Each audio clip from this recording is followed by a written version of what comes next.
the various opportunities that exist on the land and in the water in terms of the trust board. So we have all those connection points, I think, deliberately mapped through this process, which is, I think, something quite spectacular in terms of progress. Because in the past, we've known that they existed, but the connection points haven't been joined. They haven't been identified, in fact. So we now have this very meaningful interplay between all the stakeholders. So that's very exciting to me. And I think, you know, again, when I look at it from a hapu perspective, looking for opportunity, but also ensuring that the kaitiakitanga is exercised the way that hapu see it as it should be exercised through the incorporation of tikanga. And yeah, I think those are big steps, and I take my hat off to Tūtahanga for identifying in a very clear and organised way the interplay between hapu and regional and district council systems and processes. So yeah, I'm very impressed by the work that has been done, and I think it's under the circumstances, it's very understandable that an extension of time has been required to get those things done. They are very complex. They take on board a lot of considerations. So they're not something that's going to happen overnight, and it's not something that you would normally expect from any normal project or report. So good things are happening in that space. So I'm very happy with the time that's been taken to get to the right place and give us a product that's that shows very deep understanding of the issues that are being dealt with here. So ngā mihi kia koutou.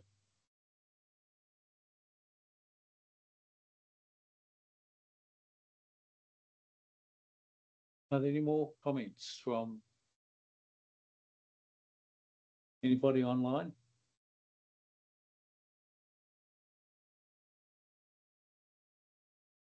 No, I think we're probably there. So we've all read the report, and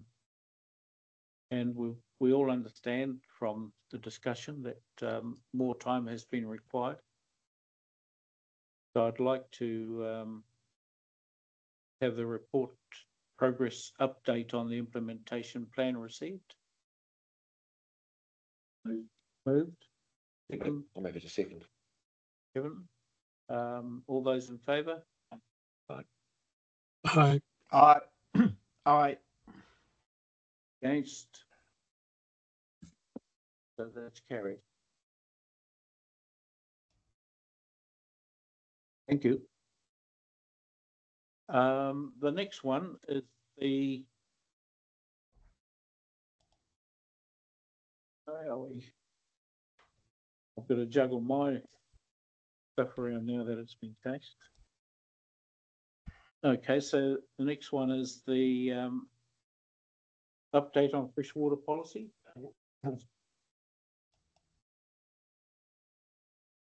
Kia ora tātou. Peter Wishart's my name. I'm a Senior Policy Advisor in the team. I'd like first just to give Tracy Mays apologies. She was going to be presenting this paper, but she's been taken elsewhere. Okay, if I can perhaps have the report taken as read, but if I can just cover off some main points, how would that sit with the committee co-chair? That would be great. Thanks, Peter. Yeah, okay. Rightio. So, as you're probably all aware, there's a raft of review going underway at the moment, coming out of Wellington. And in particular, in regard to the Resource Management Act, of course, we've got a phased approach. There's 3 phases. Phase 1, of course, is already out of the way. We saw the repeal of the legislation introduced by the previous government. It happened in December last year. And then we've had phase 2, and I guess the 2 salient points was, of course, the fast track approvals bill, which is going through the House at the moment. And there is the amendment to the Resource Management Act, of course, which meant that the Te Manawa Te Wai wasn't to be considered in terms of resource consenting, either in terms of an application or decision making. Phase 3 is to replace the Resource Management Act in its entirety. And they're looking at 2 new laws. One's going to do with the urban environment and infrastructure, and the second is going to be dealing with the natural environment. And an advisory group, an expert advisory group, has been established, which is looking to report to the Minister by the end of this year, and then taken to Cabinet with the possibility then of introduction of the legislation 2025, and then passed into law just before the next election in 2026. So we watch with interest to see how that's going to play out, particularly in the area that we're looking at today in terms of freshwater policy review. But in saying that, of course, Te Kaupapa Kaitiaki for Lake Taupo and Te Ture Whaimana for the catchments of the Waikato and Waipa will remain as the primary direction-setting instruments. So that has been agreed to by the government as a result of treaty settlements. Staff, the WRC staff, are continuing to develop a policy review. And we're doing that in a stepwise process, being very cognizant of the changing environment, and just taking that now a bit more time because we've got until 2027 to bring in the freshwater plan. It was 2024, of course. That was a very tight time frame. We probably were not going to meet that. So 2027 is it now. Since the report in front of you has been written, there's been a further meeting of River Settlement Iwi and WRC that happened very recently on the 24th of September. So agreed actions out of that was to the River Settlement Iwi were going to identify different forums within the rohi and how best to engage with those forums and to assist the co-designing of the engagement approach. The council and staff from the River Settlement Iwi are also in the process of finalising terms of reference and what have you, and also looking into the draft terms of reference for the co-governance freshwater committee, which will be established to consider the freshwater process and what have you. In conclusion, I guess revised communication program will be part of that. At the moment, we're just a bit of a tai-ho until things takes a bit more shape. But certainly the intention is to keep partners and key stakeholders informed. And then, of course, the wider community and the general public will be part of that. And I guess in terms of closing off this brief overview, the Plan Change 1 Environment Court hearings are complete. We were expecting the court's decision sometime this year, but now it looks like it's going to be in early 2025. So that concludes my report. More than happy to take any questions that the committee may have. Thank you. Thank you, Peter. Are there any questions?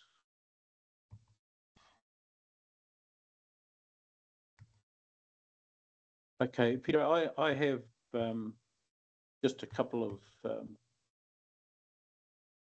questions. I guess for Te Kotahitanga, we aren't part of any of the JMAs. And for the greater part, we aren't settlement iwi.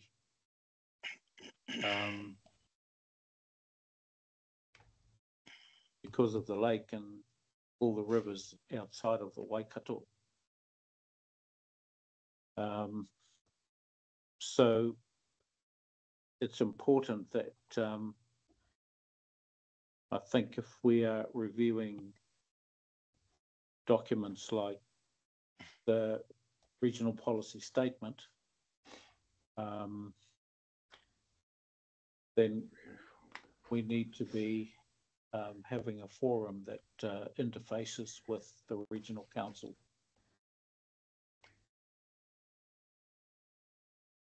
Just so that gap is not what it is. And I think it'd be very difficult for any of the JMA members to assume that they have the authority or the mandate from the hapu that represent Ngāti Tūwharetō and who are kaitiaki over all those rivers and lakes that are not represented through the Waikato. So could you look into that, please? Yes, I hear what you're saying, Co-Chair George. I guess some of the issues there are around co-governance rather than sort of at the staff level, but more than happy to put it back up through the chain at my end. Yeah, I think our governance has a responsibility to note that to your governance, but I think they would probably, both governance at both levels will be looking at some way to for technical advice in terms of how that might happen. And there will be a bit of an unscrambling of existing arrangements. Kia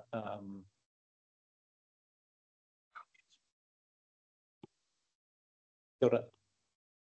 Yeah, kia ora. And look, I'll just make a further comment that, of course, in the very recent meeting with the River Settlement iwi, there was the action point to engage with other groups within Orohi as to how best they can be incorporated into the process. So I'll just reiterate that. But I've certainly heard what you've said, and I'm more than happy to take your comments back up through the chain here in WRC.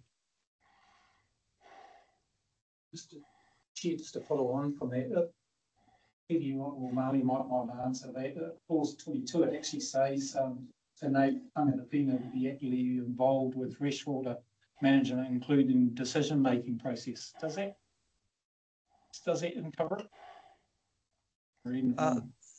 That's certainly part of the formula. It's how that's going to pan out, of course. Again, that's at the government's level, but council has discussed how that might work, and a freshwater committee will be established. But that the terms of reference and the members of that have yet to be appointed. But yes, I mean, the requirement is certainly that the tangata whenua have to be given the role that is pointed out in paragraph 22 in terms of the decision-making processes, and to be actively involved to the extent that they wish to be involved. I'll just make an aside too, of course, we have other iwi within the Waikato Rohi, the folk over in Hauraki, of course. How they're going to be incorporated into this process too, and discussions, as I understand, are happening at a very senior level as to how that might happen. We can hear them from here, Peter. They're our cousins as well. Mm. Yes, well, I'm a whananga into Hauraki too through several marriages, so yeah. Oh, Mali. Thank you, Mali. Yeah, George, I will take the opportunity just to make a comment. This particular topic, I think there are potentially two ways that the committee can address the question. One is to, I guess, allow staff to take away the action, and the action that I've heard is clarity with regard to how Kānapanapa and Ngāti Tūwharetō hapu are engaged and involved in the freshwater development. And I just wanted to also acknowledge that there's probably the opportunity through the implementation plan to get some further alignment with what we're doing here in this forum. So there's the informal pathway, or of course the other option available to our governors today is to pass a resolution to that effect, to, I guess, a stronger position recorded in our minutes about the expectation that some clarity is being asked for and brought back to us. Right, thank you. Make a resolution. No. You speak. Happy with what? No, I think we should do a resolution. That's my point. Okay. A formulated resolution. Marley, could you give us a formal resolution on what you just said? That Kānapanapa report back in clarity in relation to how Ngāti Tūwharetoa and Hapu are involved in and engaged through the process of the freshwater policy. Something to that effect.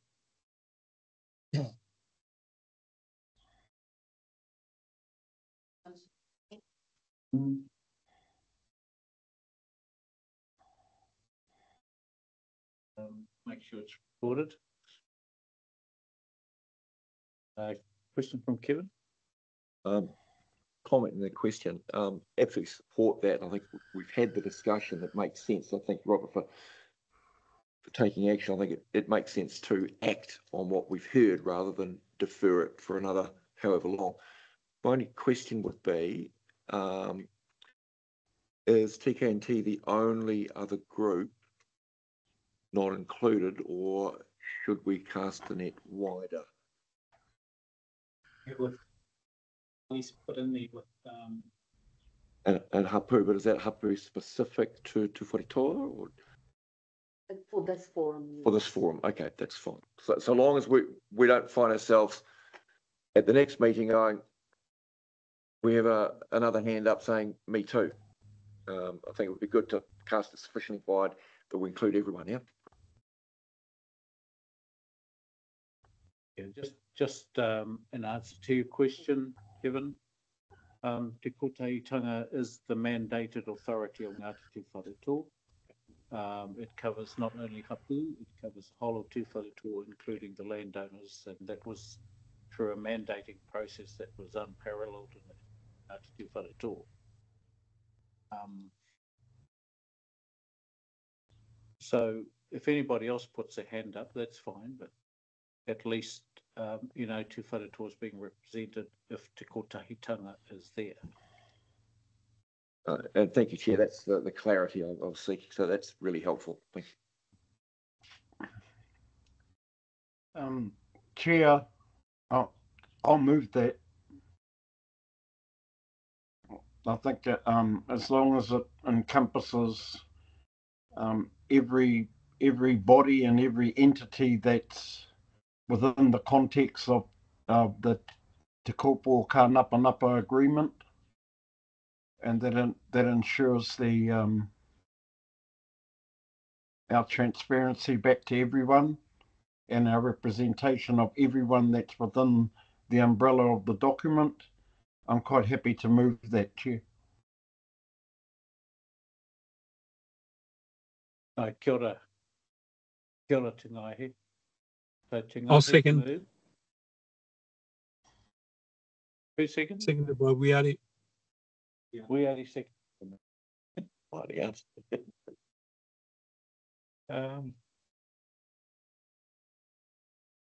Te ngaihe, when you said everybody is included, I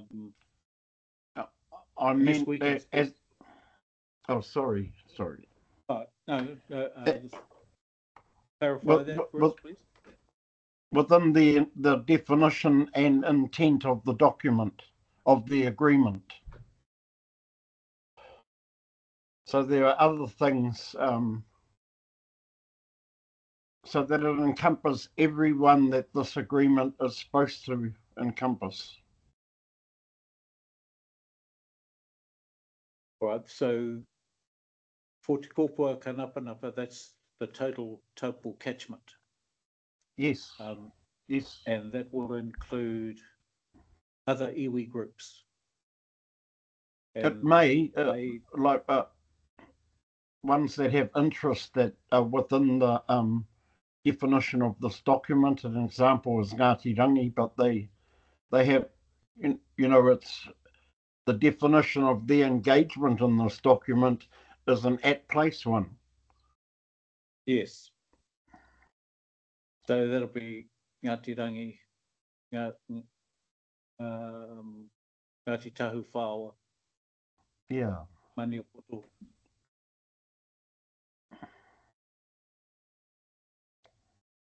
And our friends on the maunga.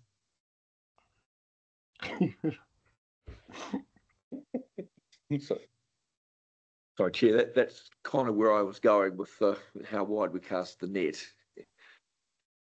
Yeah, I think this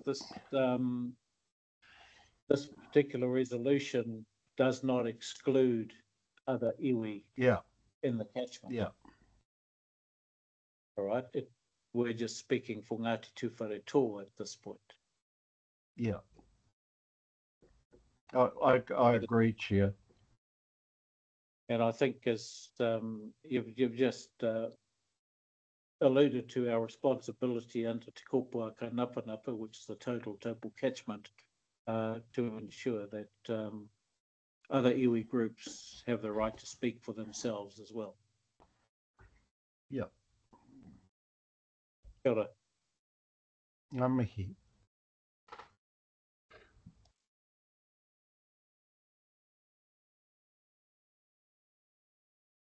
Is there any further discussion? I'm just glad we did a motion and not just an action, because then we could get this back before the next meeting. I'd imagine of how this is going to, we're in action, staff will take it away and not give a report normally back to the next meeting. So whenever that is, 4 months away. So I fully support you, the motion to get where we're going to, or where we sit in that space known as soon as possible. Yeah, thank you. Here's Marley for your input. That was a great help. Thank you. Right. So to all that support. So we've moved and seconded. Motion is carried. Where are we next? Can we do the financial reporting next? Is that okay, Marley? Thank you.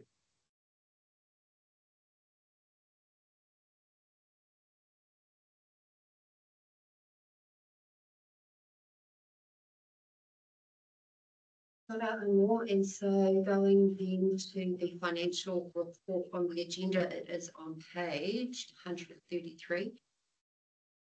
I'll take the report as read. It's one of those standing items that we bring back each time that we meet, giving you the governor's oversight of the fund that is held by Waikato Regional Council on behalf of Te Kōpu Kānapanapa, yourselves. And I'll just highlight a couple of key points. The first one, the 400,000 that was received by the Crown has grown to 430,000, so more than 30,000 additional dollars in the bank to spend. The balance of funds, so what is left, is a little over $180,000. And just quickly, there are a number of graphs in the report just to show a breakdown of how those costs have been incurred to date. And then just a couple more points. We will continue to track and report on our total expenses until the balance of funds is exhausted. But also just wanted to emphasise and to, I guess, get you thinking, once our implementation activities are known, that implementation plan is developed, we will come back to you to provide a recommendation on how the funds might be allocated. So that's a decision for you to make at some point in hopefully the near future. How are we going to allocate the funds? Any questions? Thank you, Marley. Any questions? Any queries? No, so I think it's taken as read. And can we have a mover for the motion, please? Seconder? All those in favour? Aye. Anybody against? We've received the financial report for 30th of September. Thank you. It's carried.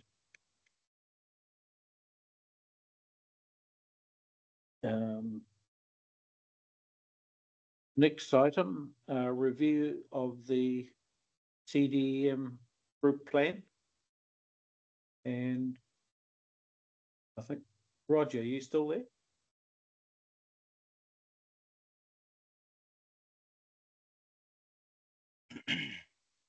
Ai, e konei. Kia ora, Roger. Ai, tēnā koutou o tērā tutahi ka mihi ake ki a Wiari.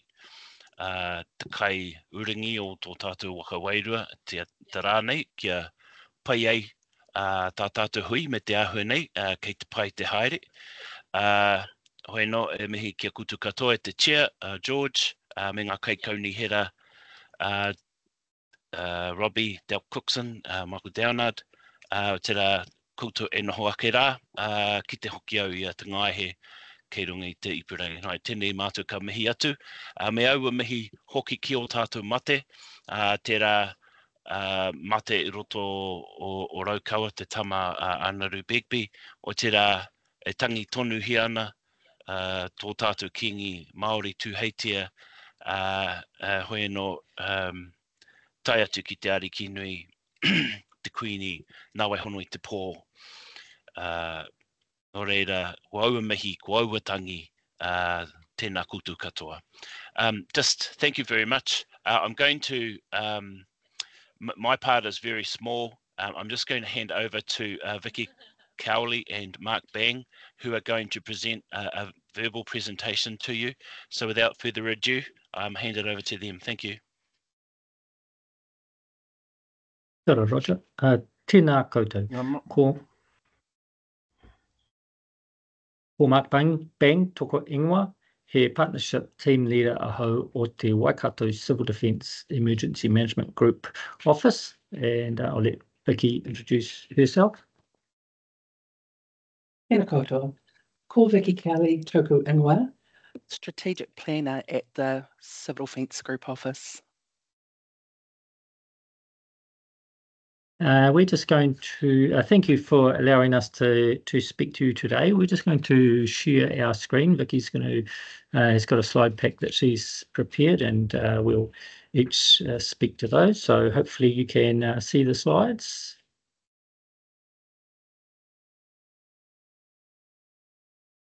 They're coming through now. Okay.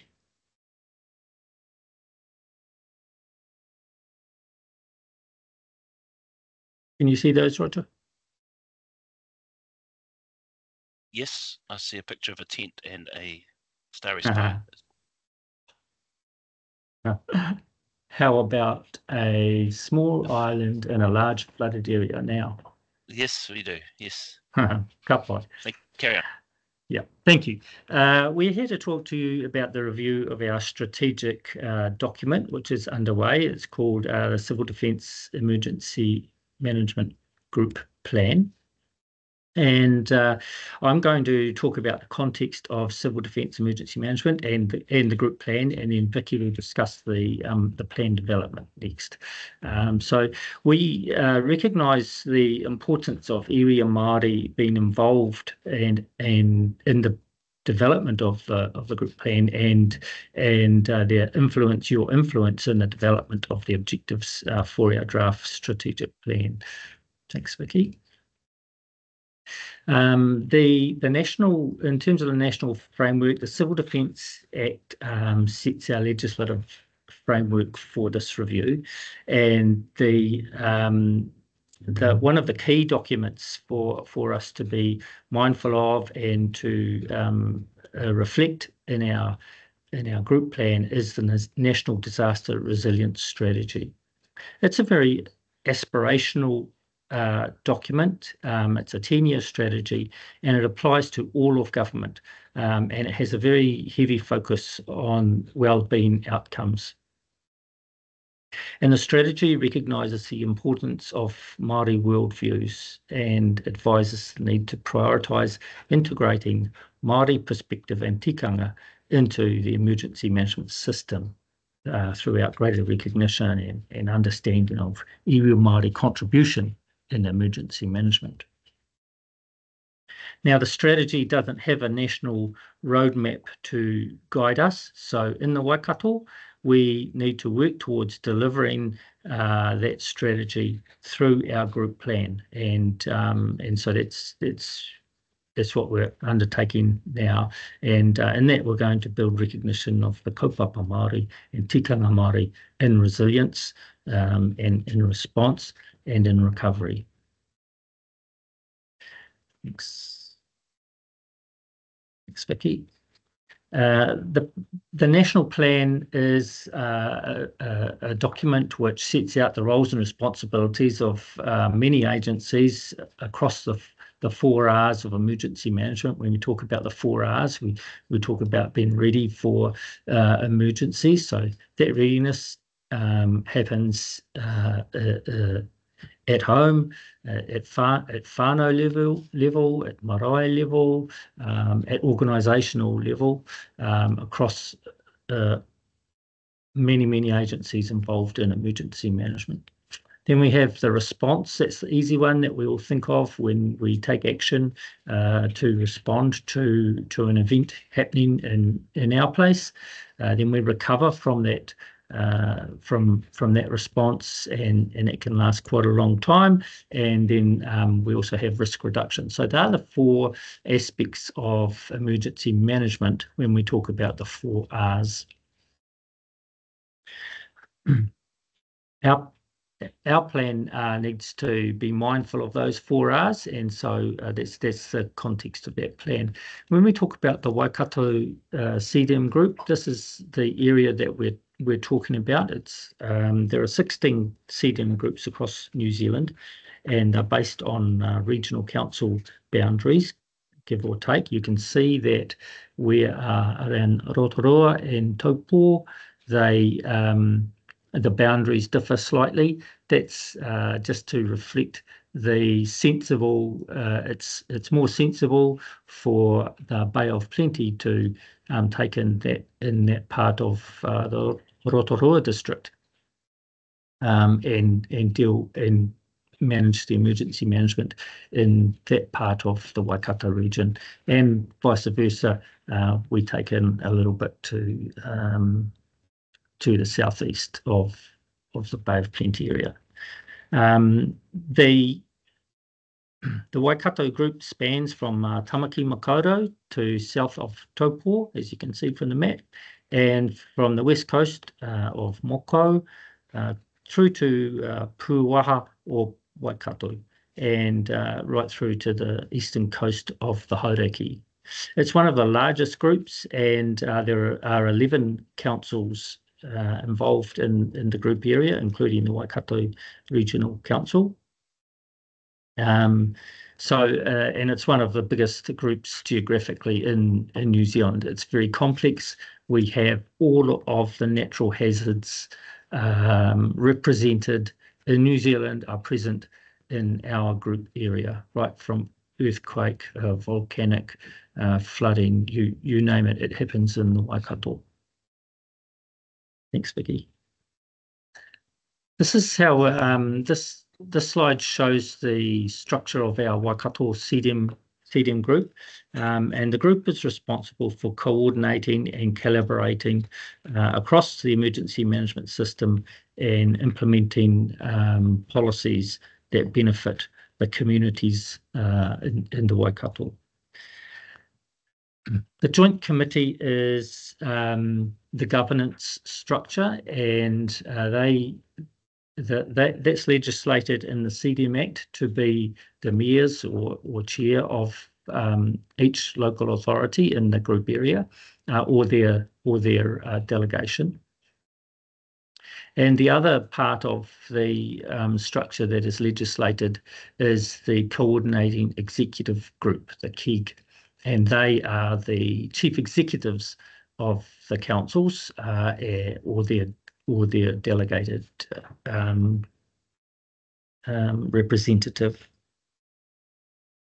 The other two areas that are legislated in the Act has been required to be in the group. In the Waikato currently, Māori are not represented on the coordinating executive group, although the executive group have actively sought to progress representation through iwi and asking iwi what Māori representation on the executive group should look like and what it would look like. And also likewise in that governance role, the legislation doesn't allow for any members co-opted onto joint committees to have voting rights. And this Māori representation was going to be addressed through the Emergency Management Bill, which was introduced in 2023, but that bill has since been removed and is under review by the current government.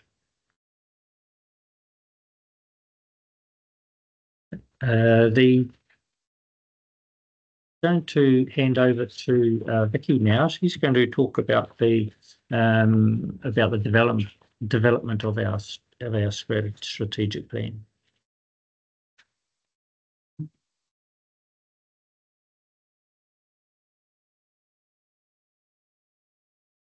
Thank you, Mark. Sorry, I apologise, I can't see if there's any hands up during this, or if anyone would like to ask any queries, just feel free to button.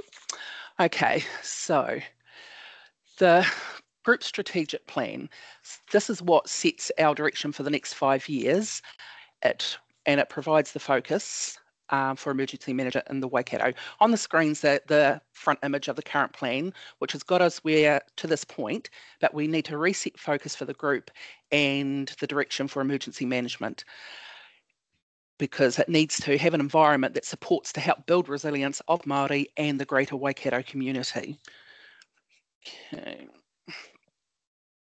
To that point, we've got a project underway, and these are the key dates in that project and what's happening.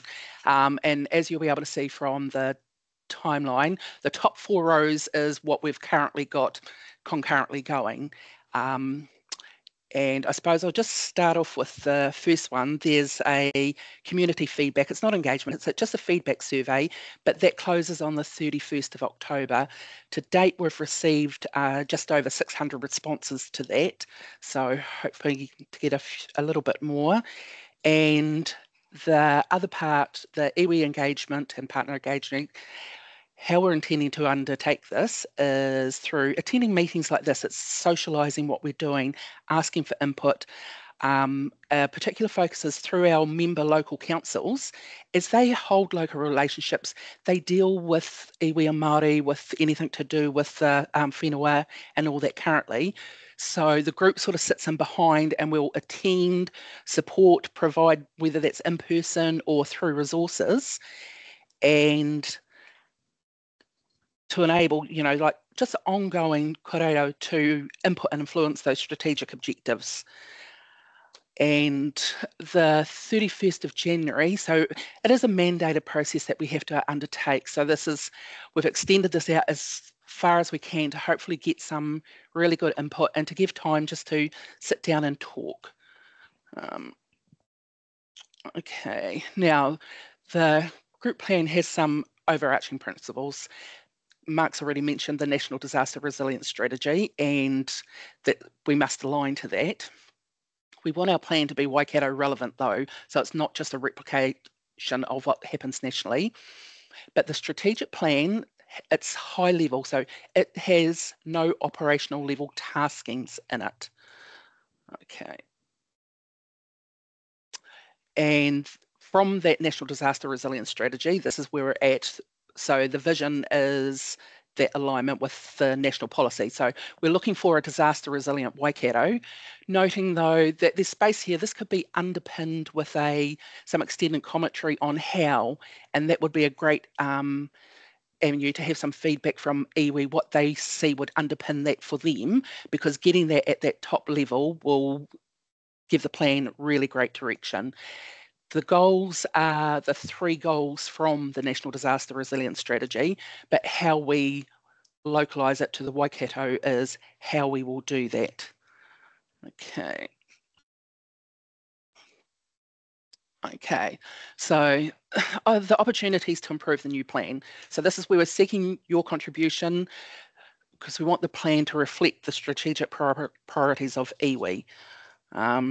We know that many Waikato iwi already have plans that highlight their objectives and priorities at different levels. I just note Waikato Taunui's got 5-year The Road to Te Ara Whakatupuranga 2050.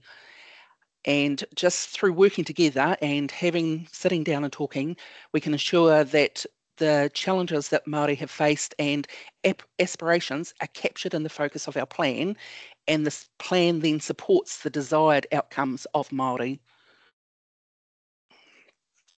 Okay, so we've had, this is through our reaching through the local councils. We've had some kōrero to date, and just out of that discussion, it was an hour-and-a-half discussion that Taupo District Council facilitated for us, and there were these key things that came out of that discussion, and following that there was a request for some more resources and for it to be socialised down at Hapu Hui with 4 hui across the month of October. So we've provided those resources because that was the key component. They were saying recognise the uniqueness of each iwi, what one may want, another may not. So in this instance it was for a resource and that to be socialised through that means. Now, this is a little bit of a different structure because the current group plan has actions in it. So what we're doing is breaking this out into 2 steps. So we're going to have a group strategic plan. So that is the focus, the direction, and identifying what success will look like by 2030. And second to that, we are going to have, it's going to be undertaken annually, an action plan. So these are those steps that we embark on each year that support those strategic objectives, but events happen that need us to be able to pivot a little bit faster than having your actions in a 5-year document. It becomes not fit for purpose after a couple of years if there's a major event. So we are doing a very different variation. So it's the strategic plan that we're talking about now with the focus and objectives.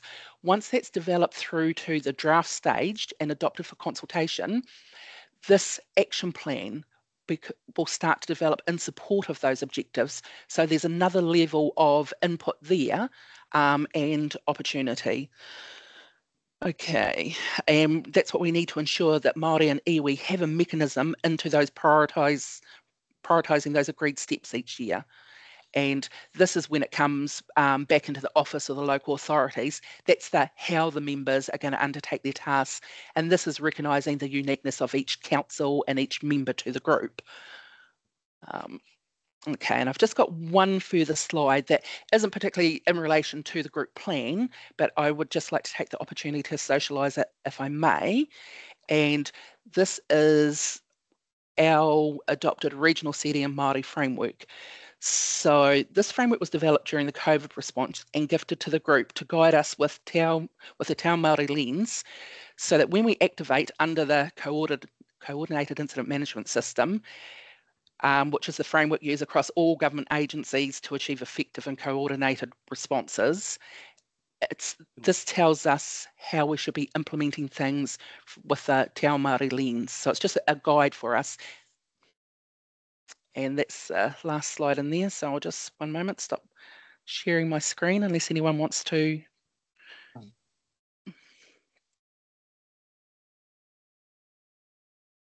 Trying to stop sharing my screen. There. Thank you. Thank you for the time. Chair, could I make a comment, please?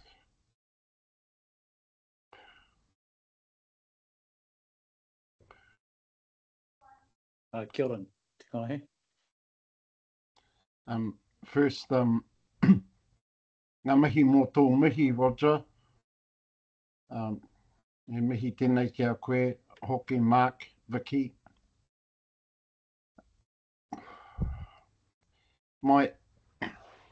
In the context of an emergency, sorry, my camera doesn't work, and I think that's maybe kind on you guys as well. We represented Te Kotahitanga o Ngāti Tūwharetoa, which is the grassroots of Ngāti Tūwharetoa. We're not only the mandated entity, but we represent the 26 hapu, the associate 33 marae and their respective whānau. When emergency entities, I'll use COVID as an example. Within virtually the next morning, we were moving.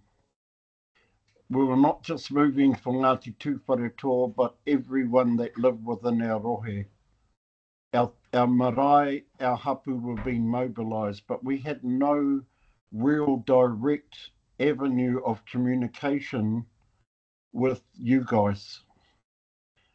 And when we say iwi, our trusts, our major trusts, and I'll say they have no connection to the grassroots. So what we were doing is running two parallel lines. Te Kotahitanga was running a line not being able to merge in with you guys.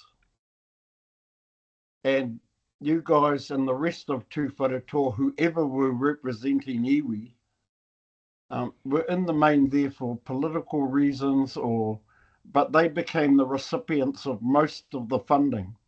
Kotahitanga funded ourselves, and we did it through,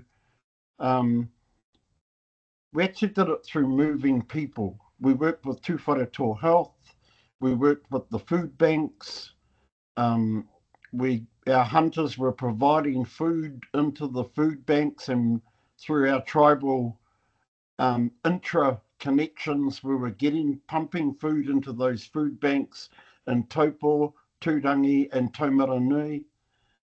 We had set up a group which met 3 times a week.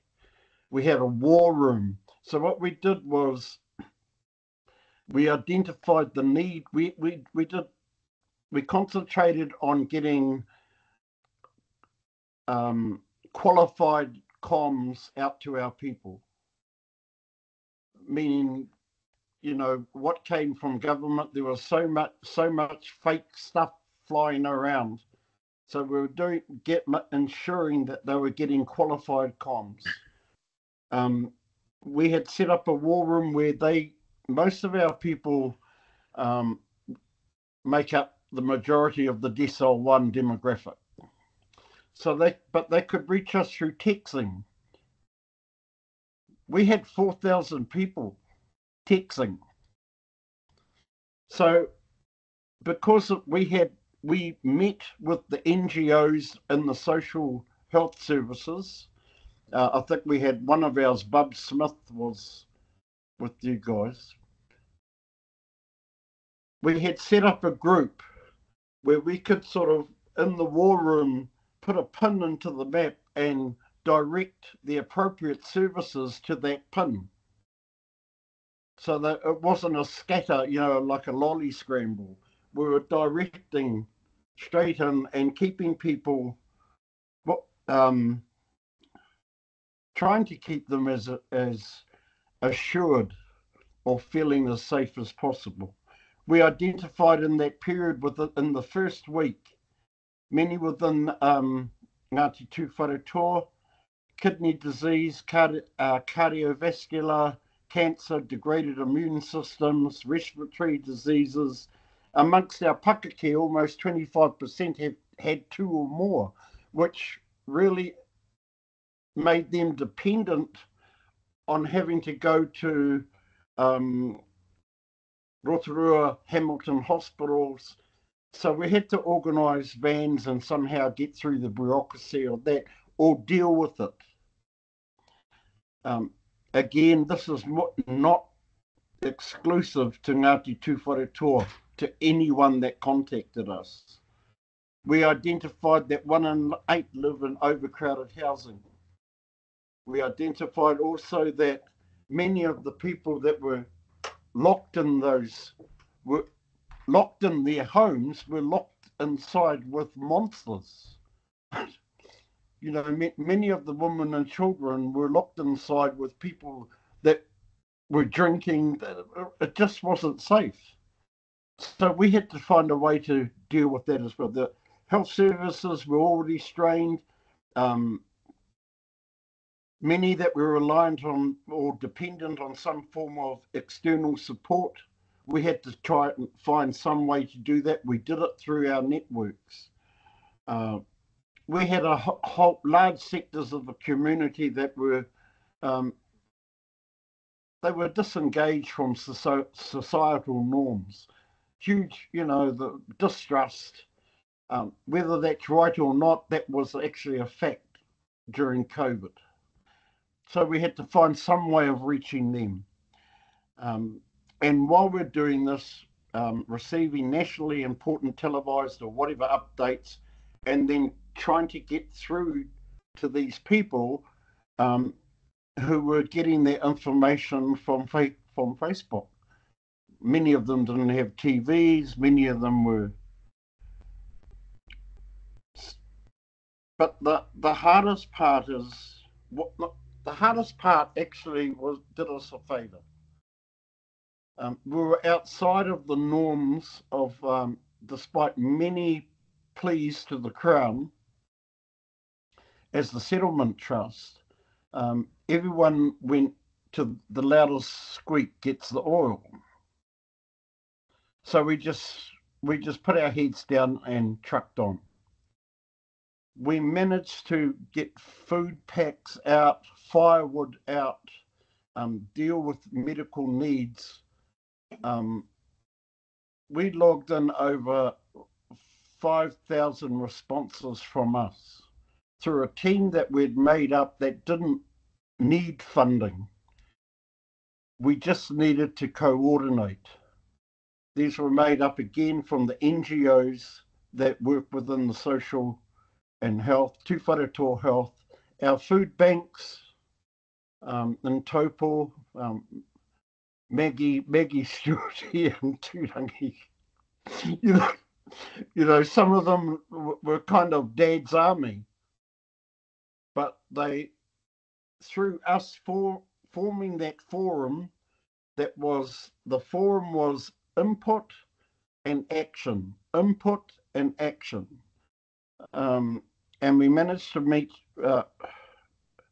reach a whole lot of groups without any outside funding. Was that ideal? No.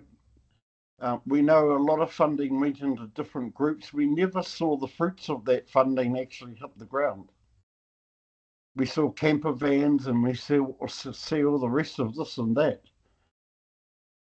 But it was actually about comforting people at home, recognising that there were dangerous situations for some people, and responding by reaching out to what we already had in our community, which is the wealth of the people, not just Tū Whare people, all of our community.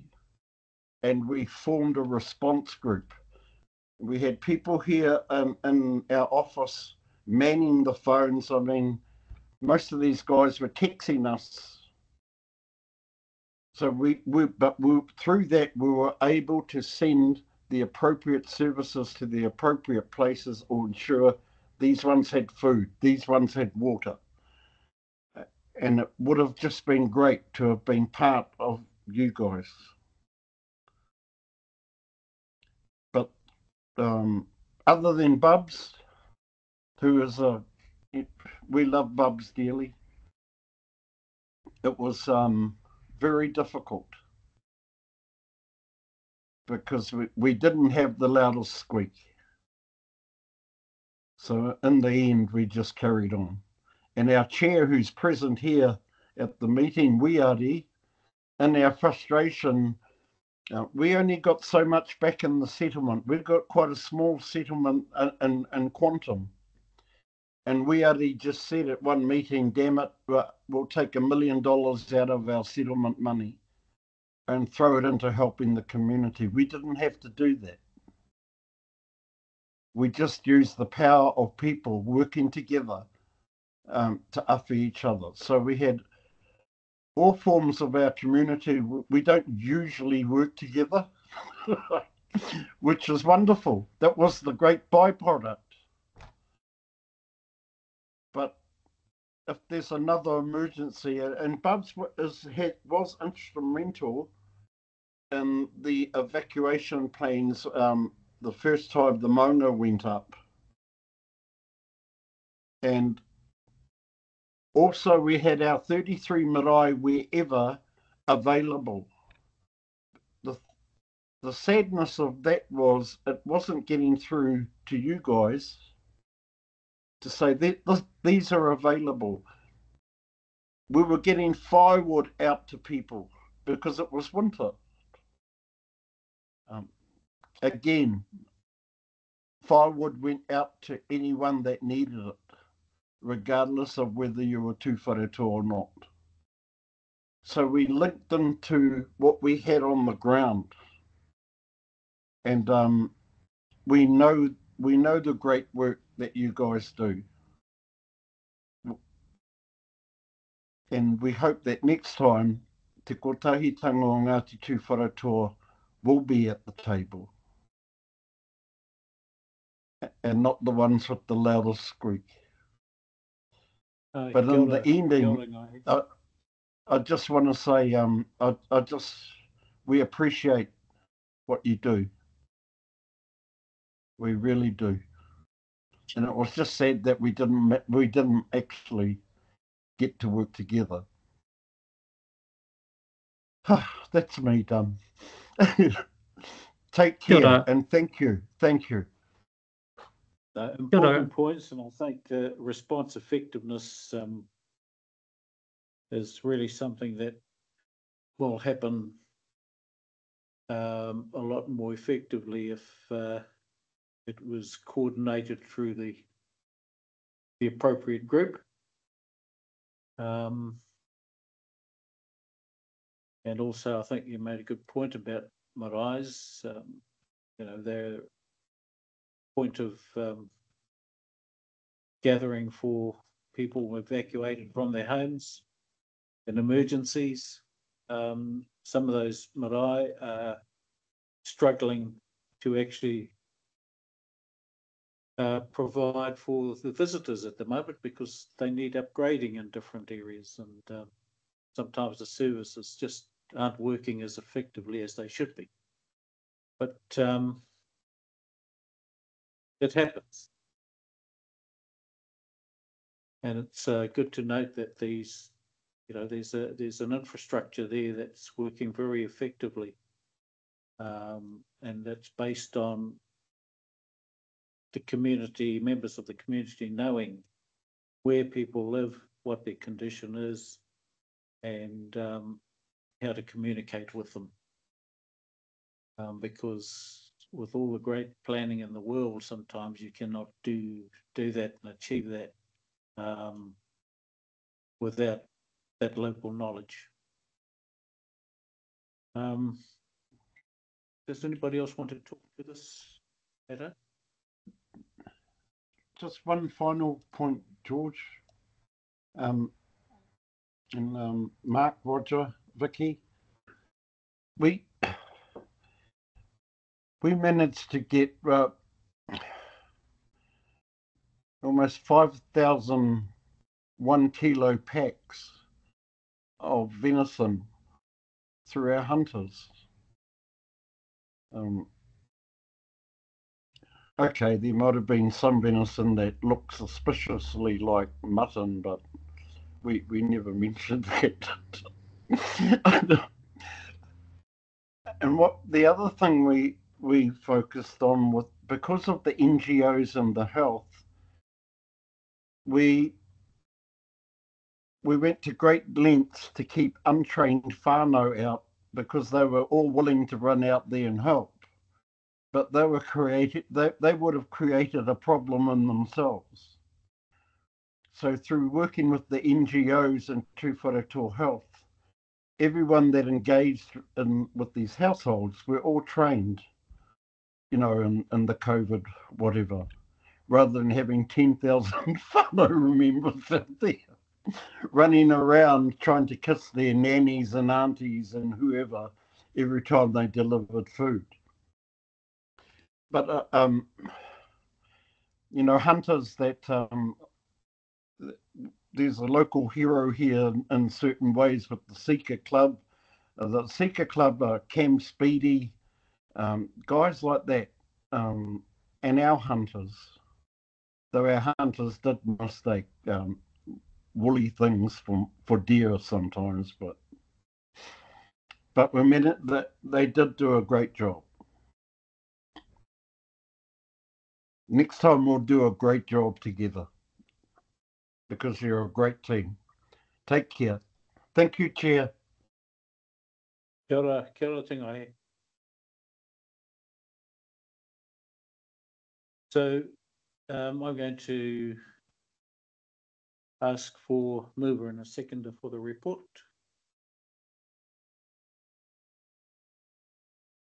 Mover, seconder. I'm happy to second. All those in favour? Aye. Against? Aye. Report is Aye. received. It's carried. Thank you. Yes. Could I just thank Tanaha for his discussion then, because as a dairy farmer from the Waikato, my aspect of what happened in COVID is totally different. I actually had a pleasant time. I was on my own. I didn't have anybody hassling me, no regional council, no district council. I just got out there and looked like every day. And I actually loved it. I loved COVID. So to hear of what your community went through and the difficulties you had puts me in a totally different place, and I really enjoyed your discussion. I know it's been said around the council up in Tipa and Kataraina, Yeah. the same sort of kōrero that you just spoke about. And so it's good to hear how your communities had to work so much more closely together and how important that is. That's really important. I fully, I like to hear that discussion, because as I said, for a dairy farmer, being on my own, I actually enjoyed COVID. I had a time with my children that I never had in my life. And and I just went to the supermarket and bought my food and went back home and went to work. So yeah, my life was totally different. But thank you for yours. It was really good to hear it. Thank you. Thank you. Thank you. E te chair, I just have a kōrero to have, just to whakakapi tēnei wahanga, if that's okay. Aye. Aye, go ahead. Yeah, and I mean, I just completely support what Councillor Cookson's just said. I think that kōrero deserves, you know, some acknowledgement about, you know, at least from my point of view, the mana of Ngāti Tūwharetoa to Manaaki i ana tangata, and probably more than that, probably everybody in your rohe. So I mean, that's a really important kōrero, and I think just on behalf of like Mark and Vicky, we want to make sure that in this version of the group plan, and remembering that the first part of it is high level, but we're setting in place those high level things that will allow some of those issues to be addressed so that it is different. This is why it's important, and we're not trying to step on the toes of Taupo District Council, because they've actually done probably in our view a better job than any other council in our region in discussing with Tū Whare Toa. But I'm hearing things like making sure we've got the communication channels right, so that the right information is getting to the right people, making sure our marae are prepared and up to spec so that they're able to, in a case of an emergency, act like they always have. I see some need for training, because if we just have one bub who's knowledgeable, bub's going to wear out, and so broadening that awareness, and these are all things that can be addressed firstly in the group plan, and then in the annual action plan as we go forward. So we just wanted to bring this before you, and just thank you for that response, and it's just fantastic to hear. So I completely agree with Councillor Cookson. It's just the amount of work that went in, that the people involved should be mihi and mihied. I'm not sure if that's a word. I want to find an English word. Acknowledged for that fantastic o tira te kotahitanga o Ngāti Tū Whare Toa, tēnā rā koutou katoa. Just before we finished, Vicky, did you have any last thing to say before we hand it back to the chair? You're muted. No, I suppose just listening to that, I hear that I need to follow up from this to make sure the processes that have been undertaken, or so far the engagement with Tū Whare Toa, is actually informed to the right channel. So I will follow up on that if that's okay following this meeting, just so that there's not a loophole and the we too from here. Thank you. Thank you very much for that. Thank you, Roger, Vicky and Mark. Our next item, and I think it's the last item, is it?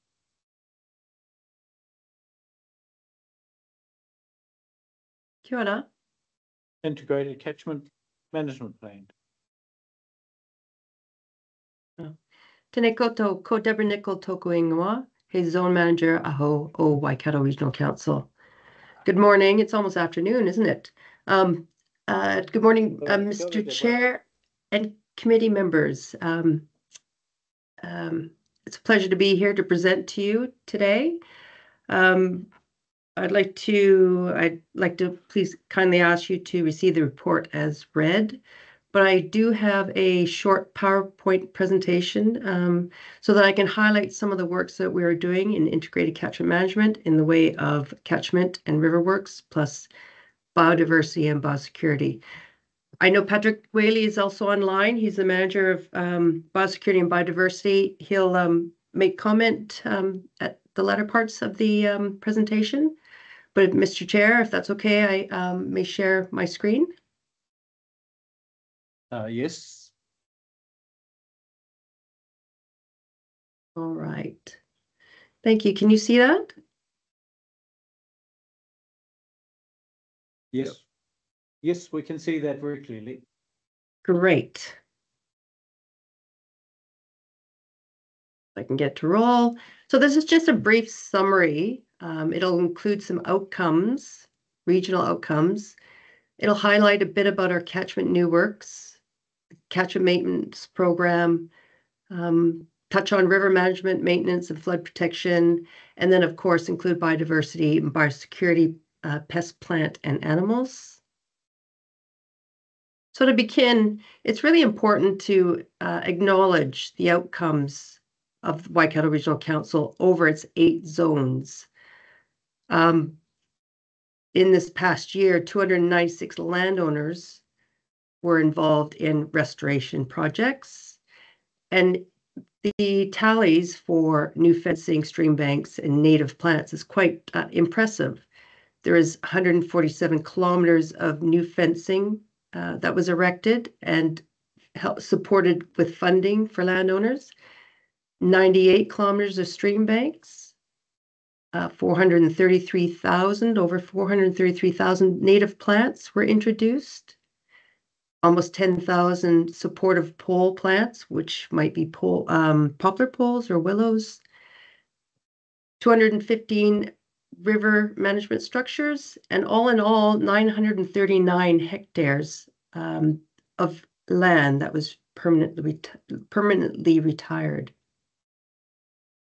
For us in the Upper Waikato and Lake Taupo, we did a total of 16 kilometers of new fencing, stream banks protected, 20 kilometers, over 54,000 native plants introduced, and then on from there, 663 poles planted, 15 river structures, and a tally of 64 hectares of permanently retired lands.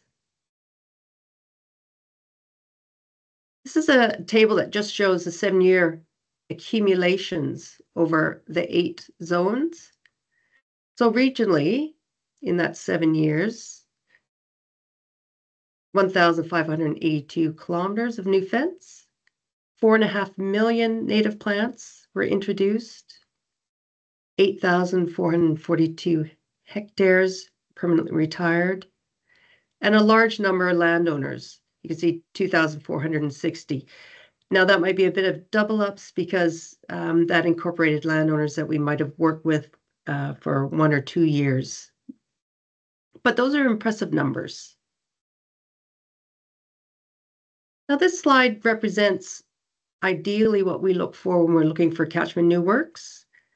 We're trying to support landowners that might have open water, a stream that's eroding with stream banks.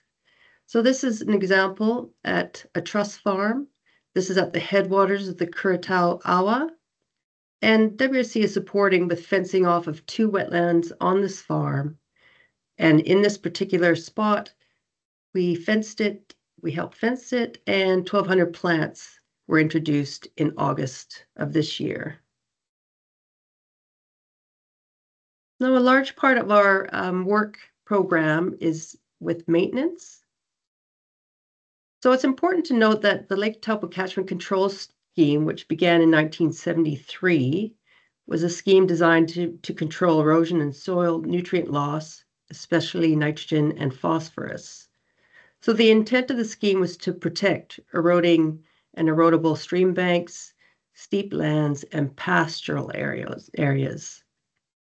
So a large amount of money through the Waikato Valley Authority was available to landowners to voluntarily retire portions on their land. And these were, areas that were prone to erosion. And the whole intent is to keep the sediment and nutrients out of Lake Taupo. So in the map, all those green areas are considered permanently retired soil conservation compartments. So over the years, and captured within land improvement agreements, which are an agreement between the landowner and regional council, which are attached to the titles of people's lands, are 765 soil conservation compartments. Over 1,000 kilometers of conservation fencing has been erected, and over 6,000 hectares of permanently retired areas on private and Māori-owned lands. So as a result of these land improvement agreements, which is contractual between us and the landowner, we offer maintenance for these soil conservation compartments. We offer 50% grant assistance to assist with nuisance vegetation management along fence lines, as well as fence repair and fence renewal. And I'll have noted that a lot of the fences are now coming to their end of life. So we might be looking in the next long-term plan to increase some of the budget available for landowners as we address the need for fence maintenance repair.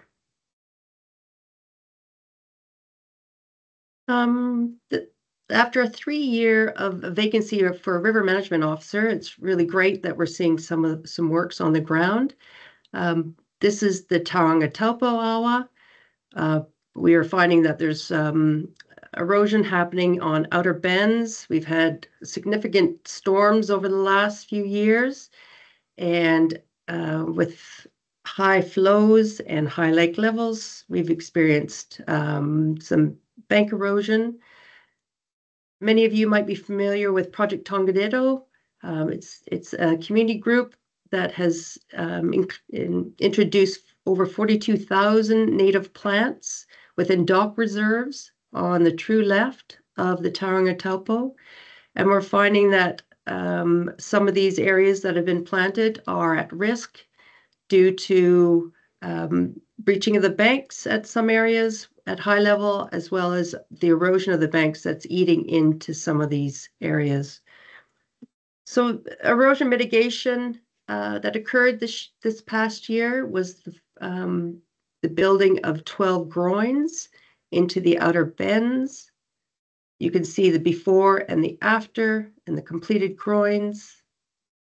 And in this next slide, for those of you who may not know where those might occur or might have been placed, I'm not sure if you can see my cursor. Can you see my cursor? Yes. Yep. Okay. So Yes, we can see 12 groins that were placed to assist with erosion mitigation were on these 2 outer bends. We have another plan this year for additional groins in this eroding area.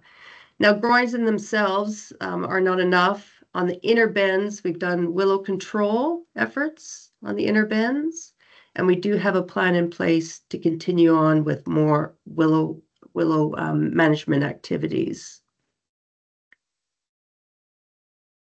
If I can get my cursor back. Another area that we did some, this was actually emergency works, was on the flood protection of Tongariro Awa at the Hungarito Canal. After some extreme weather events, the canal experienced slumping, some channel deviation, and the mitigations we had to remove some of the debris that had fallen into the channel. We had to form a bed in order to do rock armoring in the way of a revertment. In the photo, you can see the coconut mat. And after the coconut mat was laid down, then grass seed and hay mulching was spread over top to heal the exposed soil. And if those who are not familiar where the Hungarito Canal is, the canal actually originates or it draws from the catchment that starts at the top Pihanga. That comes down through the Turangi Township. Sediment is deposited in this area, which is a sediment trap. And then the canal runs along State Highway all the way to the Tukanu Tail Race, where we have a structure here. And a lot of the erosion occurred in this little strip and had to be remediated. We're also finding that the channel has been, over the years, has filled in with a lot of sediment and will have to be desilted. And that's part of our annual works program this year. And a large survey program commenced last year. It's a full flood protection asset survey of both the Tongadero and the Tauranga Taupo awa. And those red lines depict stop banks. There's almost 4,500 meters of stop bank in Turangi along the Tongadero and 2,500 meters along the Tauranga Taupo. Survey program included and includes surveying of all stop banks, cross sections of the channels, floodplains, and floodwall crests. The results that we will gather will be compared to 2016 survey results, plus with modeling, We will ensure that the flood scheme is providing the level of service to match its design. Survey results also will direct any future maintenance works, and that the information we will gather is quite important because we want to ensure that we are providing that level of service, and if any actions to ensure that the channel must remain in the same areas, we'll be putting that into subsequent annual works programs. Lake Taupo Foreshore Erosion Protection Strategy. We'll know more after we have a meeting today at 3 o'clock with council members and staff from Taupo District Council. But the strategy was written in 2009. It's due for an update. Waikato Regional Council supports the work program of the lead agency of Taupo District Council. We support it by 45% of the funds that are spent by Taupo District Council.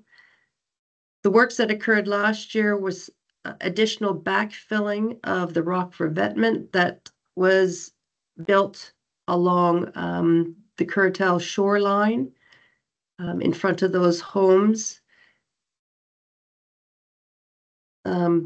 Cyclone Gabrielle was very damaging to the shoreline in Curacao and the shoreline of other areas.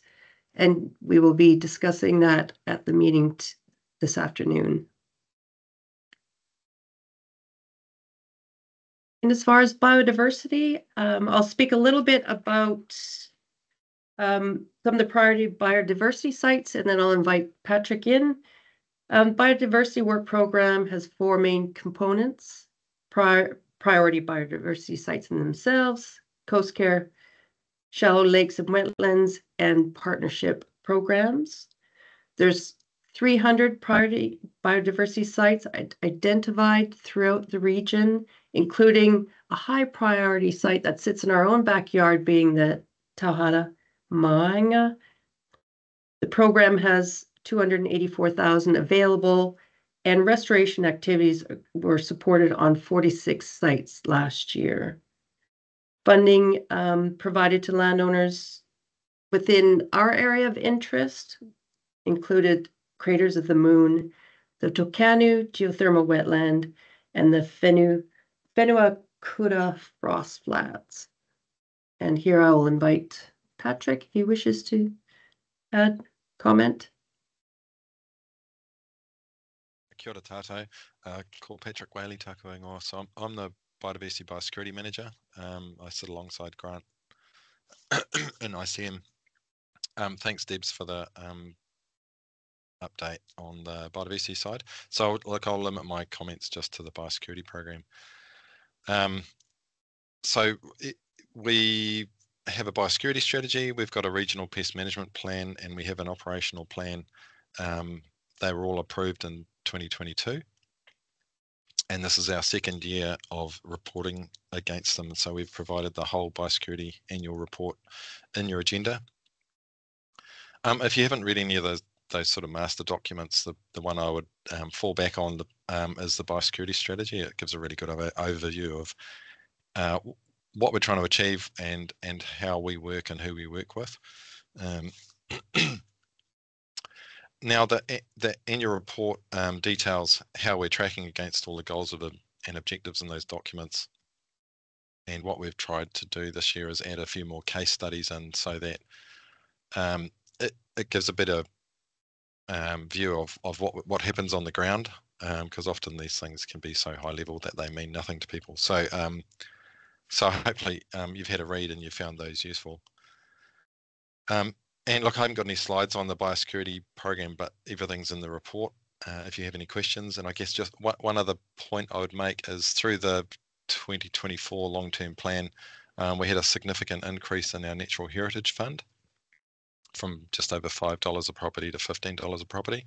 And what that has allowed us to do is open up a contestable funding round this year for community groups. And it's up on our website at the moment, and it will be live next week for groups to apply for. and I can think of quite a few projects in the Taupō catchment that would be eyeing that up. I would hope. So if you know any of those groups, just get them to reach out to my team. All the details are on our website. So look, I'll leave it there, and so to take the report as read and just open up for any questions. Thanks. Thank you, Patrick. I'll just finish my little slideshow with just one biosecurity plant, the evergreen buckthorn, the Mediterranean tree. Tarangi site was discovered in 2017, 2018, I believe. It's killed by cut and paste glyphosate, and it was found on a hedge in one street. And it outcompetes native bush, so it's certainly one that we want to eradicate. The amount of material removed from Tarangi in 2023 was approximately 60 to 70 kilograms, and in this past year, less than 1 kilogram was found. So that's great result there. It's important to note that, and it's really great to know that staff from Waikato Regional Council are out there in the community. We try to tell our story. We try to be involved with community planting projects. I guess that's about it. And the last little slide is, as some of you may know, and I think a lot of you in the room and online might know this person up in the top left is Nikki Hughes. She's retired from Waikato Regional Council after almost 13 years. She started out as a catchment management officer and then moved into the biospace. She's gone from our office, but she's still out in the area, still working in that biosecurity and biodiversity space. And that completes my slide. And I would welcome any questions as well. Thank you, Deborah. And also, thank you, Patrick. I'm sure there's questions or comments from committee. Kia ora. Thanks, Mr. Chairman. Just a comment. Thank you, Deborah and Patrick. Just to concur what Patrick said with the Natural Heritage Fund. It was through the long-term plan, the Waikato Regional Council's long-term plan. It was quite a big discussion on this going from $5 to $15 because it increased our rate from an extra percentage, I think it was. So, and I noticed in the last round, I think only 2 groups were successful in this ruhi on application. So I think it's important that through somehow the Taupō District Council comms get it out there that this fund is available and get some of the groups to apply for it, because I don't want it all to go to Coromandel. There's a lot of groups up there, and a lot tends to go to that area. So, and as Deborah said, there is a lot in the Taupō catchment that could benefit from this fund.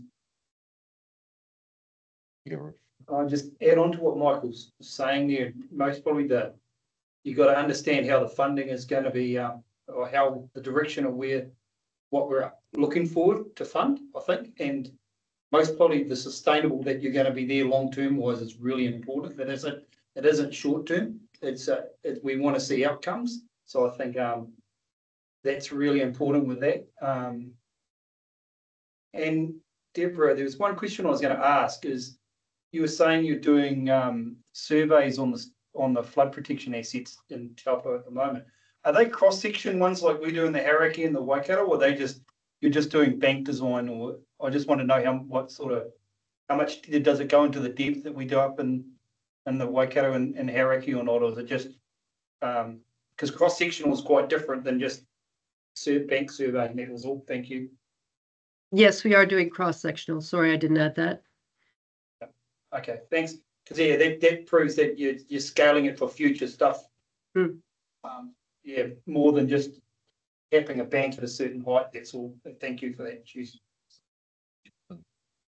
Through the chair, if I could just add to Councillor Downard's comments, I can think of 2 groups off the top of my head immediately who would benefit from the contestable fund, and both of whom are long term, both of whom have been around and doing really good work.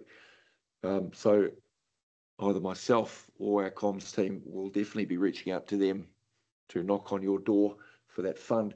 The other thing, Deborah, just in terms of your meeting this afternoon, I know it's with staff, but what I can say is from sitting around this table at a governance level earlier in the year when the lake levels were significantly different to what they are now, as in they were high, when the Kōpu Bank was busy becoming lake, there was lots of angst and lots of frustration around who do we call, how do we get some action. So I applaud the meeting you're having this afternoon. I encourage you to be there with our team, but I guess my plea would be when next winter comes around and the lake levels are high, irrespective of cyclones or not, that we know who to call to take some action immediately. So I guess my plea is actions speak louder than words, but thank you for your work. Thank you.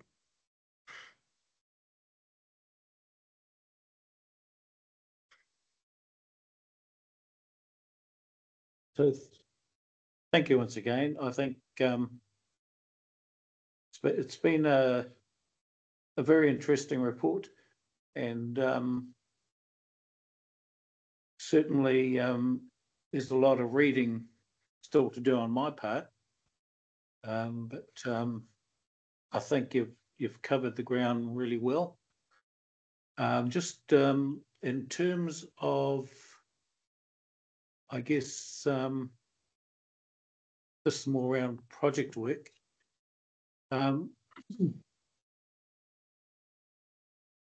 Areas such as the Tokanu, Waihi, in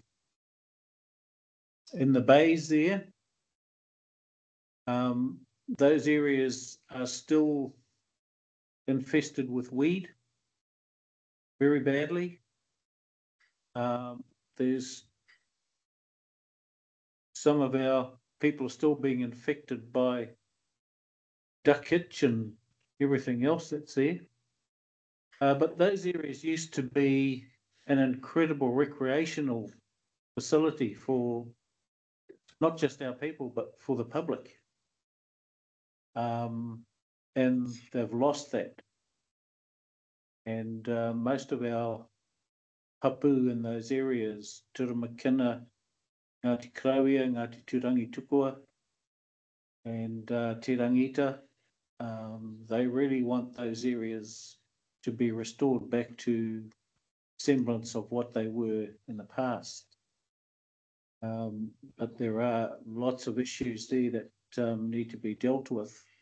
And I'm just wondering if, you know, we can get a group together to start concentrating on upgrading those areas.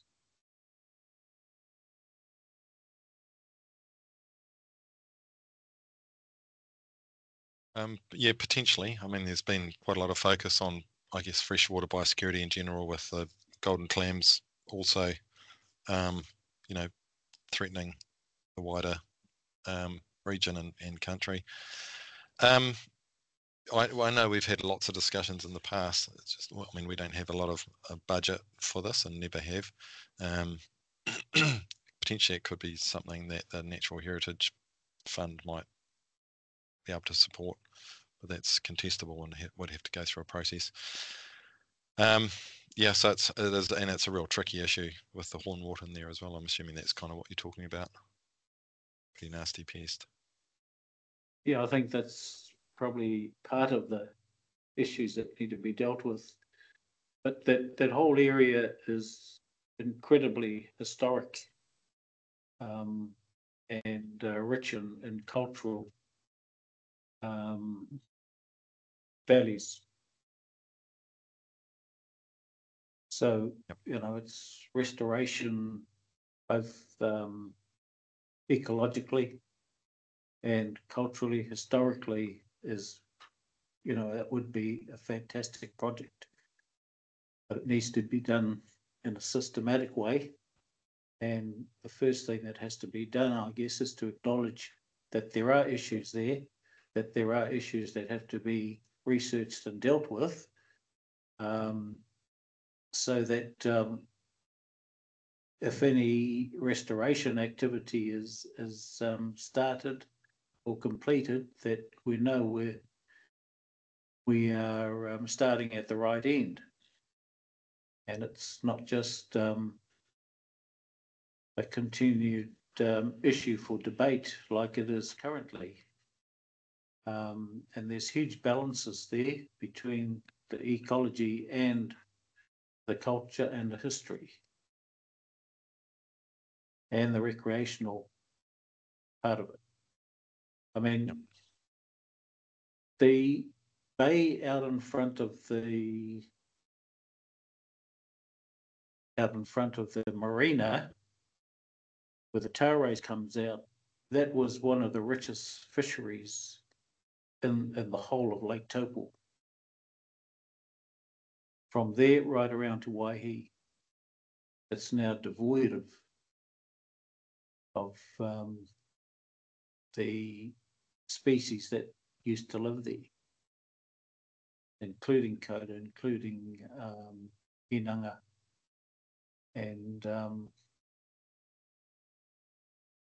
I guess, you know, the trout populations around there, they're still there, but they feed off what's left in the area. But our old people used to spend evenings out there. They used to use that as a training ground for us to catch the different species from the lake, and to educate us about the biodiversity of the place. But it's in a shocking condition at the moment. And the water levels there, they come right back into an area that used to be occupied by our people, significant settlements, and those also need to be recovered in terms of the knowledge that's available and whatever can be restored in terms of their historical and cultural value. But I'll leave it at that. But it's an area that really needs a focus in terms of a cleanup and a revitalisation. Kia ora. Yeah, like completely agree. And we pre-COVID, we did have a little working group that was looking at that, and it's I guess we could pick that back up. It's pretty tricky as you outlined. Yeah, no, thank you, Patrick. Any further?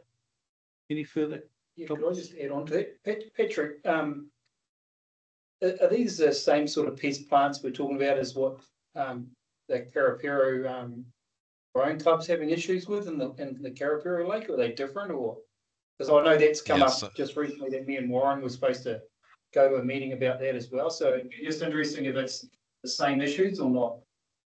Similar issues, yeah. Okay, so it's get choked by hornwort and others, but hornwort's pretty bad. And there's no sprays that control that, is there? Is that right or not? There is, yep, there is. I think I think we have discussed this again with the trust board and others around what are your options for management, and it gets really complex once you start trying to tease apart all the issues you have to try and manage it.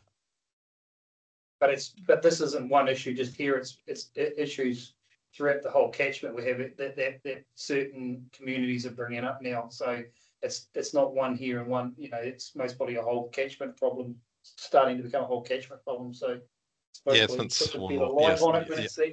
Yeah. Thank you, Patrick. I think we can discuss that another time in Hamilton. Thank you, Robert. So if there's no further comments, I'll ask for a mover and a seconder. So, Robert, mover, seconder, please.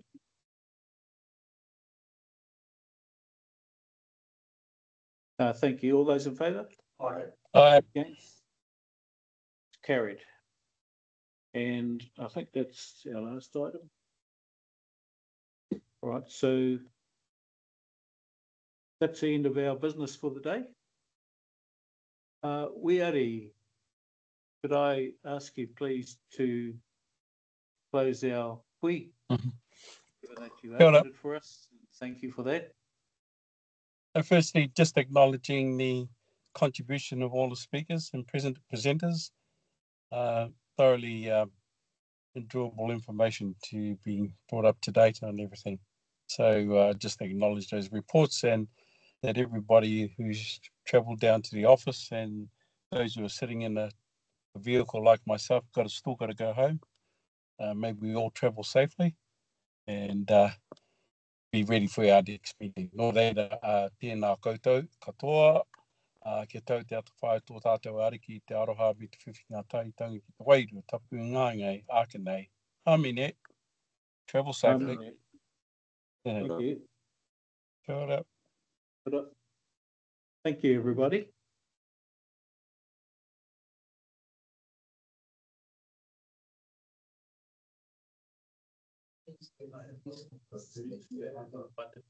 You better have an extra sausage roll for Weare because he won't be having one.